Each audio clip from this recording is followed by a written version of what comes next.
I'm Holly Beck, and I am a professional surfer, and over the last 10 years it's allowed me to travel all over the world to some of the world's most amazing beaches and spend a lot of time just playing in the ocean.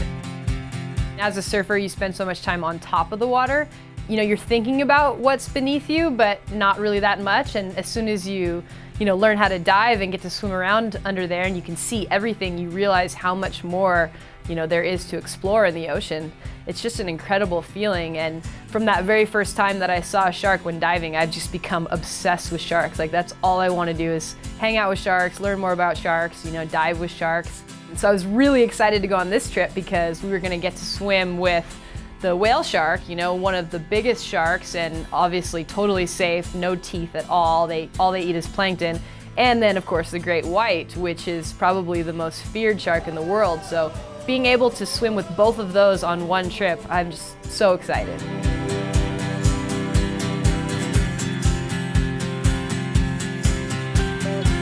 After a 17-hour drive down to the Bahia de Los Angeles, we woke up the next morning super early. Everyone was really excited to see whale sharks. It was a beautiful sunrise over the Sea of Cortez, and we loaded into boats and went out looking for whale sharks.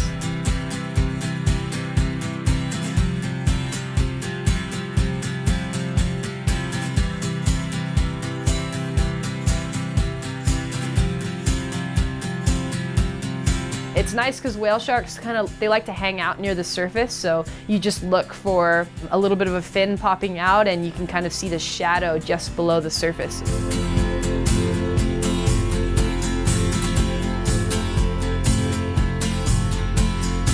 So we drive around and everyone's, looking out over the boat, where is it, where is it? And all of a sudden you'd see one in the distance and people would get real excited, and then one at a time we'd jump over and have a little swim with them.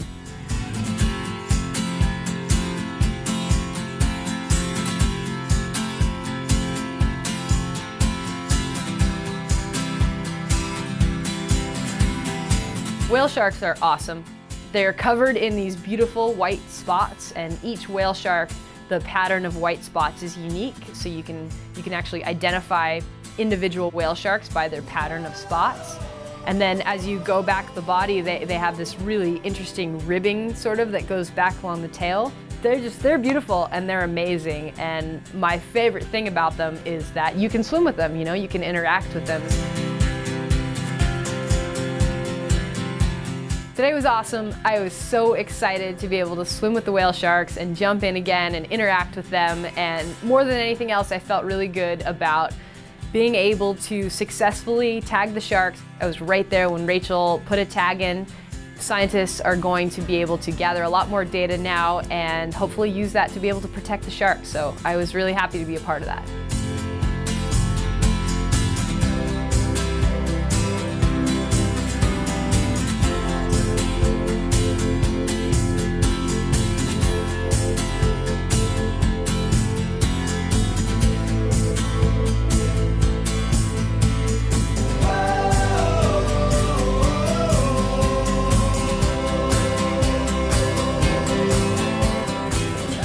Alright, the whale sharks were awesome, so much fun, but now we are going to go all the way to Ensenada, meet up with Bob Meistrel and some other legendary divers, and head out to Guadalupe Island to check out the great white. Alright, let's go.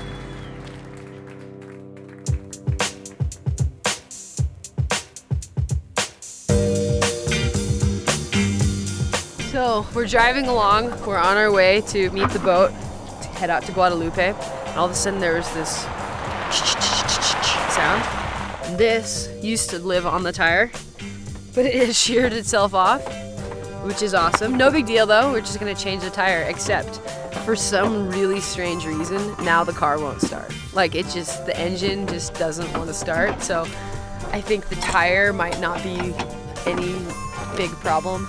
We might have a different, bigger problem, but we'll see. It's not an adventure until something goes wrong, and in situations like that, it's really all about the people that you're with that determine, how you overcome the situation. And I was really lucky to have my friend Jenna on the trip. After the tire was fixed, the car wouldn't start, which was a little bit strange because those two things seem to be unrelated. And Jen and I were like, okay, what are we gonna do? Maybe we're gonna hitchhike? I don't even think it's been an hour. I think it's maybe been like 20 minutes. We pretty much, oh, yes. But the car just started, so now we're less worried.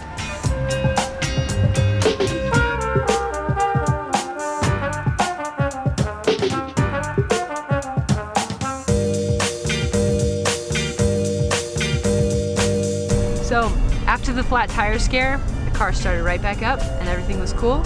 So we noticed it was bogging just slightly going up the hill, and all of a sudden it seemed like the transmission stopped working. So we pulled over and we thought that was pretty much the end of things.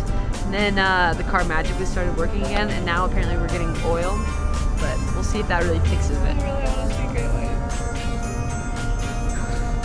I really want to see great whites. We're gonna see great whites. There was a mechanic shop not too far back, which, you know, Baja, a mechanic shop is essentially like a shack on the side of the road with a sign that says mechanic, gasolina. And we tried to fix the taxi. The driver told us that he just needed a little oil. We were pretty skeptical, and true to form, yeah, that the oil didn't help. Wasn't able to fix it.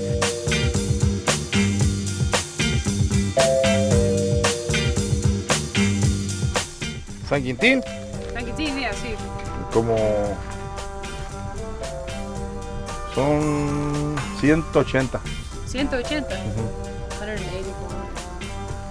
So the car no sirve, as they say in Espanol, which means it doesn't work. No goey up the hill. So we came back here, we talked to the mechanic. He's willing to drive us in his truck for $400, which is kind of expensive, but probably worth seeing great whites. Like, I would for sure throw down $400 to see great whites. We found our ride, we're loaded up. We're gonna try this again.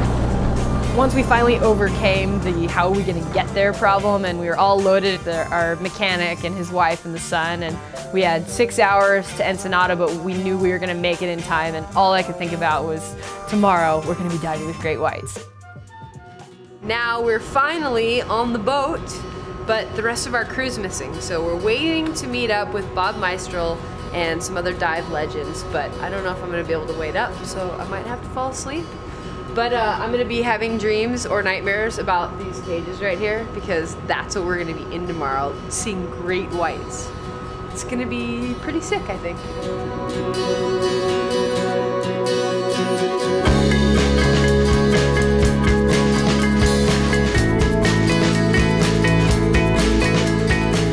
Good morning. After 20 hours of a pretty wobbly crossing, we finally made it to Guadalupe Island, and they're dropping the cages into the water, and first divers are in. We're up next, and I'm so excited.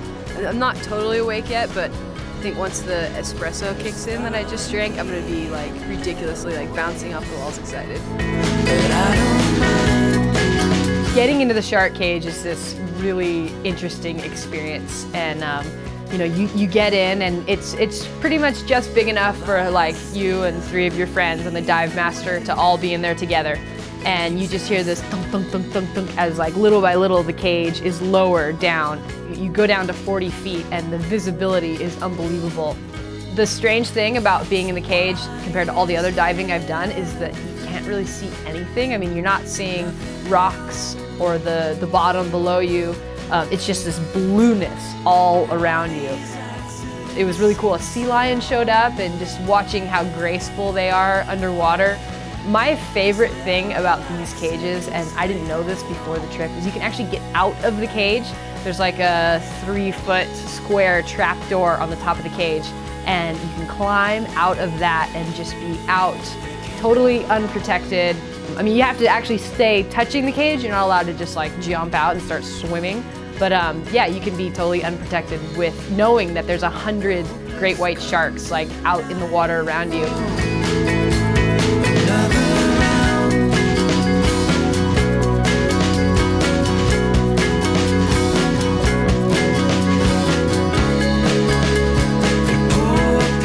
Diving with Bob was awesome because he is 83 years old, and he is one of the pioneers of scuba diving, and you know, he's been diving since the 50s and has seen so many different things, and he was just as excited as Jenna and I. it was just really cool to see that. And you know, a lot of times you think of like, you know, 80-year-olds and you have this idea in your head of what an 80-year-old looked like, and he just totally broke those stereotypes just in the cage with great whites, like wanting to touch them. It was inspirational. We didn't see any sharks. We just got used to being in the cages and standing up on top of the cage, and it's crazy just looking out and you just see blue. Like you can't see anything, you can't see shore, you can't see the bottom, you can't see anything, it's just like blueness everywhere. So you're just like staring into the blueness looking for a shadow or something coming at you. And we didn't see any, but it was good to get the first one out of the way, and I think we're gonna see him next time.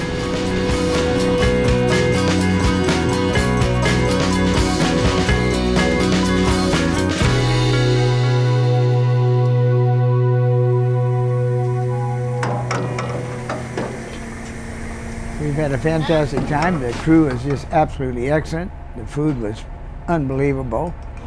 And the diving conditions were very good. We could see over 100 feet sometimes.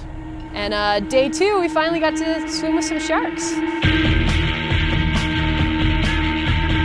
All of a sudden there was movement in the cage below me, and I looked down and everybody's pointing, and then your just heart starts racing, like, oh my God, there's a great white in the water. We're actually gonna see it, it's gonna get close. The feeling was just so intense because there's this fear there and excitement, and you know, you're not really sure what to expect, and is it gonna ram the cage, and is it gonna get close, and am I gonna be afraid, is it gonna eat me, like what's gonna happen, and you just see this, just the most amazing creature, like just so powerful, and it's the very top of the food chain in the ocean. Comes out of the darkness and gets close, and just you almost want to hold your breath as it's passing, and it just sort of cruises past and off it goes, and just the euphoria, adrenaline that floods your body as you see that, it was addicting, you know, it was incredible.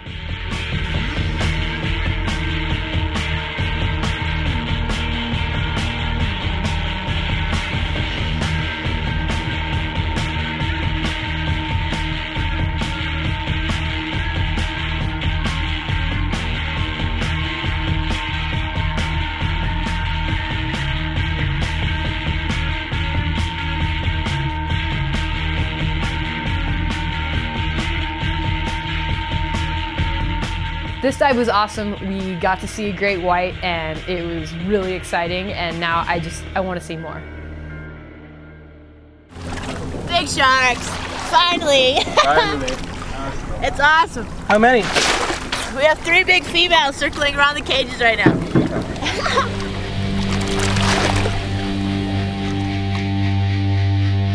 The #1 show out there on the road.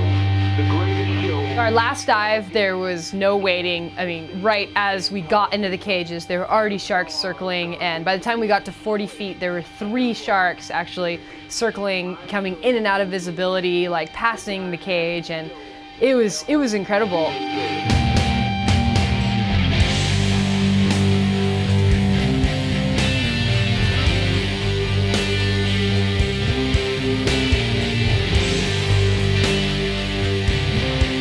It was weird because like when you could see the sharks, it almost wasn't scary because you were so fascinated by them and just, you know, looking at everything about them, like paying attention to the way that they move and how big they are and the different marks that they have on them. The shark would pass by your cage and then it would head over to the other cage, and you know that the cage is like 8 feet wide or whatever, and when you can see the shark passing on the other side of the cage and there's like all of its head and all of its tail visible on either side of the cage, you know that's a pretty big shark.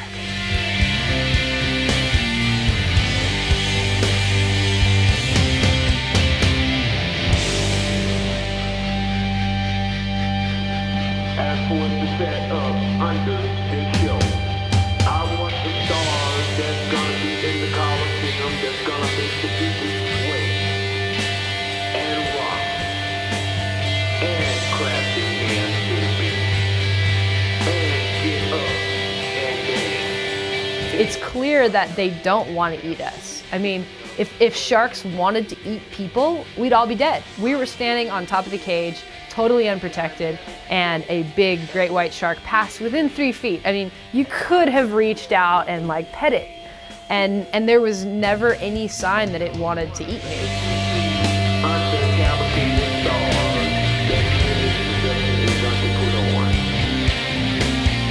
So some of them have like bite marks, and you're looking at the marks and watching where their eyes are looking and trying to figure out if they're looking at you or not. And then they would sort of disappear off into the distance, and then you would feel a little bit scared because you're just searching like where'd it go, where's it going to come from, and you're just like looking all around and trying to figure out where it's going to come from next. And then all of a sudden you'd see it, or someone would point and you'd see the shadow coming back at you, and then as soon as you could see it again, you just transfixed to the image of this animal coming towards you. And having so many going on at once, just sharks coming from all directions, and one would disappear and then another one would show up kind of behind you.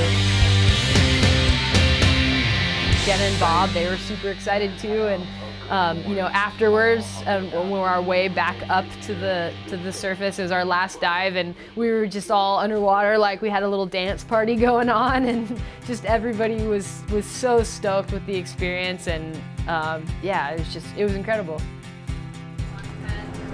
They were big, weren't they? Big! Well, we got a good show. Getting up on top there, that's the place to be. That's the place to be, right? Absolutely, I think so. Because you can see all the way around then. Right. Boy, when they come near you, then here I am out in the open by myself. No protection whatsoever. Oh, God, it's just unreal. I can't believe it. The best education is always the experience. And you can tell someone over and over again that sharks aren't dangerous, but until they see it for themselves, it's sometimes hard to believe. So trust me on this one, the shark didn't want to eat me. To be able to see, the biggest fish in the world, as well as one that's considered the most dangerous in their natural habitat, and interact with them and come out totally stoked at the end. I'd recommend it to anyone. Check it out.